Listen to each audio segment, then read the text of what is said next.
যেদিন রান্না করতে খুব বেশি আলসেমি লাগে এবং অন্যান্য পদে রান্না করতে ভালো লাগে না, সেদিন এই পদ হলেই কিন্তু আর কিছুই লাগবে না। ব্যাচেলর এবং প্রবাসীদের জন্য এই রান্নাটা একদমই বেস্ট একটা রান্না। তো এর জন্য প্রথমে আমি পাতিলে দিয়ে দিচ্ছি সয়াবিন তেল। তেল গরম হয়ে গেলে দিয়ে দিচ্ছি পেঁয়াজ কুচি। এখন এই পেঁয়াজটা হালকা একটু ভেজে নিব।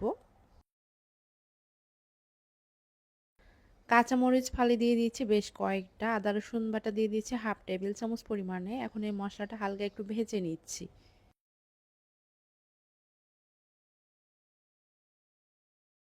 হাফ চা চামচ মরিচের গুঁড়া দিয়ে দিচ্ছি, হাফ চা চামচ হলুদের গুঁড়া, হাফ চা চামচ জিরা এবং ধনিয়ার গুঁড়া দিয়েছি।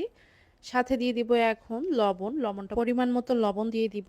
আর চুলার আঁচটা অবশ্যই মিডিয়াম টু লো আঁচে রাখবেন, মশলা যেন পুড়ে না যায়। এখন একটা মিডিয়াম সাইজের পাকা টমেটো আমি কিউব করে কেটে সেটাও দিয়ে দিয়েছি। অবশ্যই এই রান্নাতে পাকা টমেটো দেওয়ার চেষ্টা করবেন, এতে করে টেস্ট এবং কালার দুইটাই কিন্তু ভালো আসবে। সামান্য একটু পানি দিয়ে দিচ্ছি। পানি দেওয়ার কারণে মশলাটা বেশ ভালো মতো কিন্তু রান্না হয়ে যাবে, সেই সাথে টমেটোও সিদ্ধ হয়ে যাবে। ঢেকে রেখে দিলাম। এরপর মশলা ভালো করে কষিয়ে উপরে তেল ভেসে ওঠা পর্যন্ত এই মশলাটা ভালো করে মিশিয়ে নিতে হবে। যে কোনো রান্নাতে মশলা যত ভালো করে কষাবেন তার টেস্ট কিন্তু তত ভালো আসবে।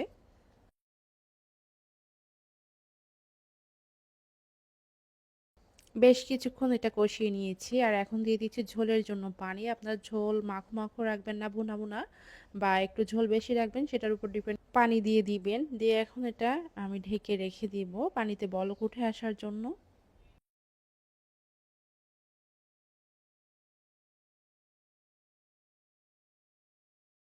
যখনই এমন পানিতে বলক উঠে আসবে তখন এখানে আমি কাঁচা ডিম দিয়ে দিচ্ছি 4টা। পরিবারের সদস্য সংখ্যা বুঝে ডিমের পরিমাণ বাড়াতে কমাতে পারবেন।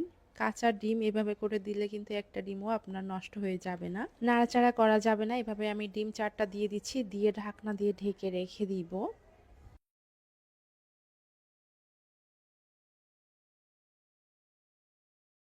5 থেকে 7 মিনিট পরে ঢাকনা উঠিয়ে নিচ্ছে, আর এর মাঝে কিন্তু ডিমটা অলরেডি সিদ্ধ হয়ে গেছে এই যে।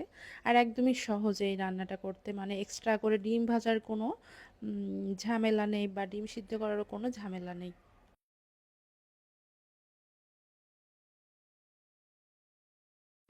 ঝোল যখন একটু কমে আসবে ঠিক তখনই ধনিয়া পাতা কুচি দিয়ে দিচ্ছি। চাইলে এ পর্যায়ে ভাজা জিরা গুঁড়ো অ্যাড করে দিতে পারবেন।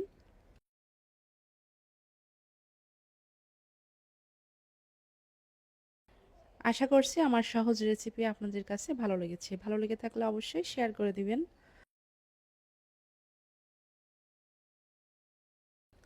আর এ পর্যায়ে চুলার আঁচটা মিডিয়াম টু লো আঁচে রেখেছি। এদিকে ঝোলটাও কিন্তু অনেকটাই কমে গেছে, আমি এ পর্যায়ে নামিয়ে নিব। চাইলে কিন্তু আরও একটু মাখো মাখো করে আপনারা নামিয়ে নিতে পারবেন। ডিমের এই রেসিপি যারা কখনো ট্রাই করেননি একবার হলেও ট্রাই করে দেখবেন। যেমন সহজ, খেতে কিন্তু দুর্দান্ত।